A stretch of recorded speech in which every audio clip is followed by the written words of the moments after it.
dan bersama Roh. Inilah Injil Yesus Kristus menurut Yohanes. Dimuliakan Tuhan. Dalam percakapannya dengan Nikodemus, Yesus berkata, "Siapa yang datang dari atas, ada di atas semuanya. Siapa yang berasal dari bumi, termasuk pada bumi dan berkata dalam bahasa bumi.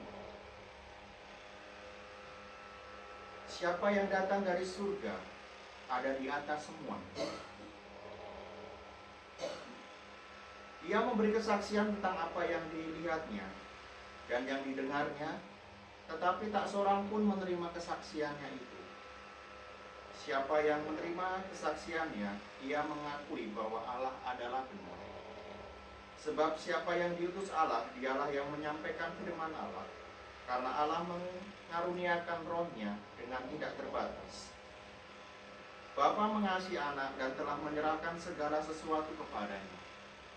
Barang siapa percaya kepada anak, ia beroleh hidup yang kekal. Tetapi barang siapa tidak taat kepada anak, ia tidak akan melihat hidup, melainkan murka Allah tetap ada di atas.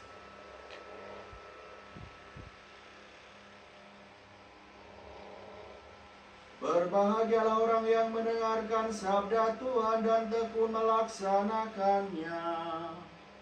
Sabdamu adalah jalan kebenaran dan hidup kami.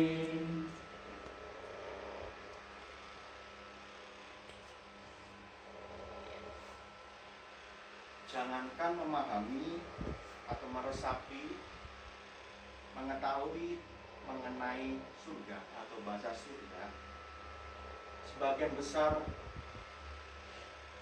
kelompok manusia kita memahami sesama bahasa bumi saja kadang tidak bisa.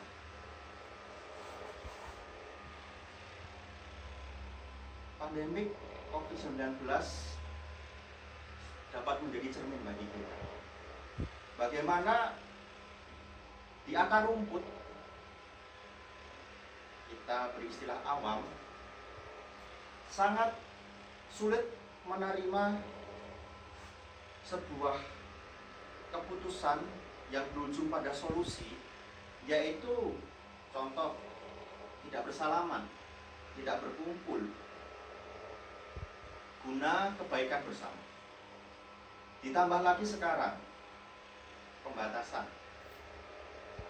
berkendara, bahkan berkumpul di rumah ibadat dan mudik.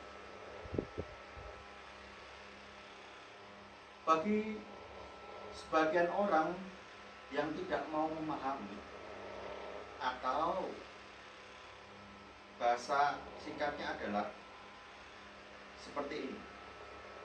Orang cenderung menolak apa yang harus dia lihat, dia dengar.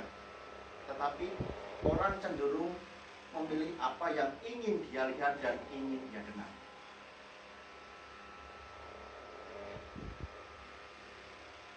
Kata kunci atau masuk pemahaman dalam bacaan Injil pada hari ini secara khusus saudara-saudariku yang terkasih adalah bagaimana kita diajak berkaca melalui pandemi COVID-19 ini untuk mengurangi dan kalau bisa melihat, mendengarkan, menangkap dengan panca indera kita apa yang harus kita dengar, lihat, cercap. Karena kita cenderung menangkap, ingin mendengar, ingin melihat apa yang kita ingin. Maka yang terjadi adalah murka Allah tetap di atas kita kalau kita hanya sekedar ingin. Marilah kita belajar bagaimana kita selayaknya mendengarkan apa yang harus kita dengar, melihat apa yang seharusnya kita lihat, dan nanti kelak melakukan yang harusnya kita lakukan. hanya sekedar ingin ini dan ini. Kalau bicara tentang keinginan tidak akan ada habisnya. Keinginan satu orang pun tidak akan ada habis, apalagi keinginan banyak orang. Semoga inspirasi bacaan pada hari ini membuat kita semakin sadar bahwa Tuhan berbicara pula melalui pandemi ini, melalui tim medis, melalui pemerintah yang tujuannya memang untuk kebaikan kita bersama. Semoga Tuhan memberkati kita semua. Amin. Ya Tuhan, kami senantiasa berharap